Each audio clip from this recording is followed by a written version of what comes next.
Hi, I'm Andy Teach, host of Andy's Awesome Adventures, and welcome to Rome, Italy. So we are here at the Pantheon, one of the most famous buildings in Rome, and it's the oldest church in Rome, almost 2,000 years old. And originally, it was a gathering place and a worship place for pagan gods, and the Roman Catholic Church took it over around 600 AD. And it's been a church ever since, and you can actually still go to Mass inside the building. The Pantheon is perhaps the best preserved ancient monument in Rome. It borders the Piazza della Rotonda, a rectangular square with an 18th century fountain crowned with an obelisk.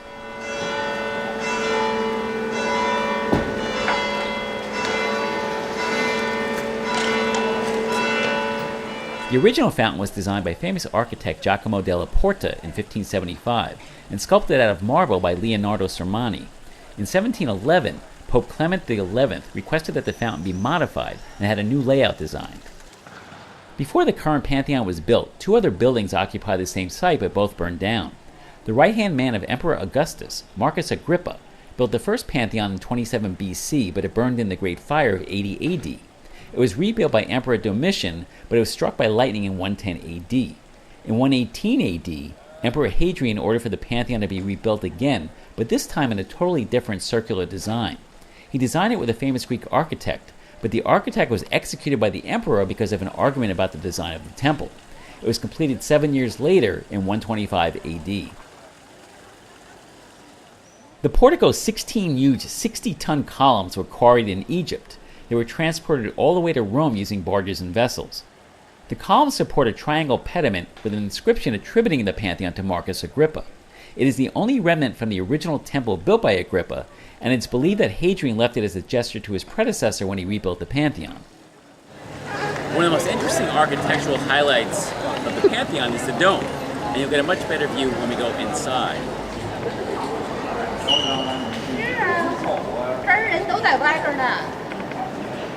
What's interesting about this roof, it's the largest unreinforced concrete dome in the world, and the word unreinforced makes me a little nervous. And they used some new techniques to make this dome, one of which is that as they went higher, they used less concrete, so the walls were thinner at the top than they were at the bottom. The Pantheon Dome was the largest dome in the world when it was built, surpassed in 1436 when the Florence Cathedral Dome was constructed.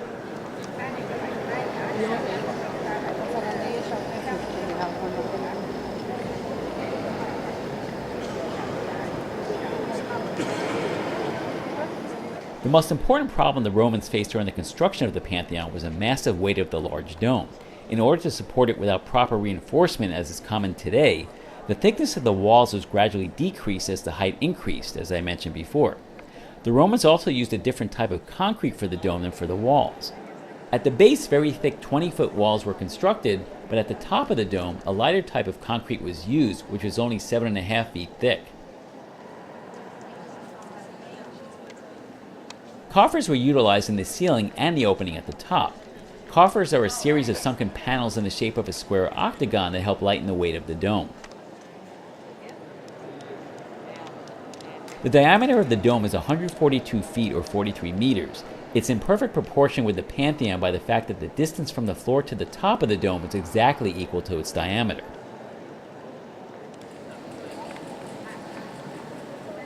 The Pantheon contains 4 chapels, featuring many frescoes, paintings, and sculptures. It also contains the tombs of famous Italian artists and kings.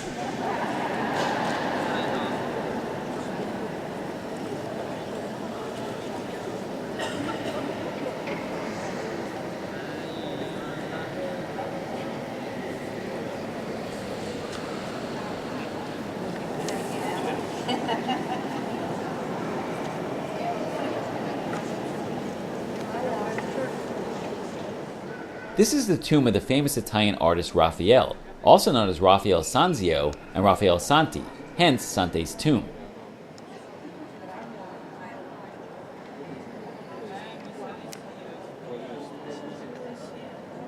Above Raphael's tomb is a sculpture of the Madonna del Sasso, Madonna of the Rock, created by Raphael's student Lorenzetto.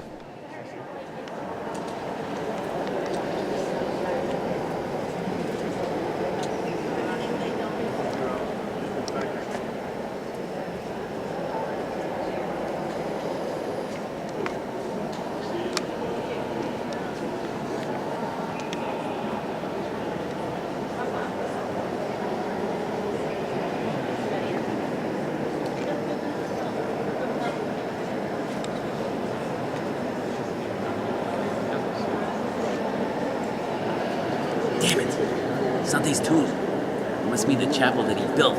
He's not buried in it, he designed it. The Demon's Hole. It's not an oculus, it's an undercroft. It's a crypt.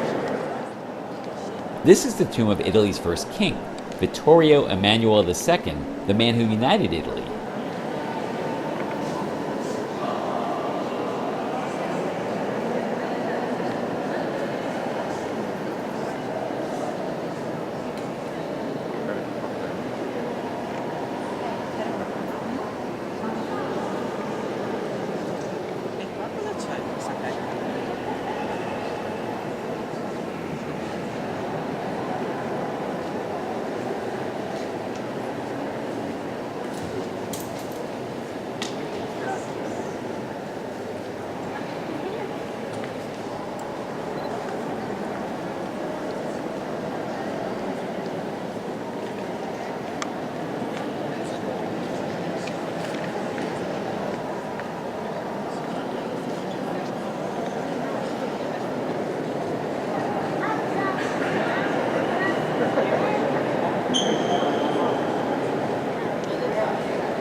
There's lots of history and architecture here, which is why the Pantheon should be high on your list of things to see in Rome.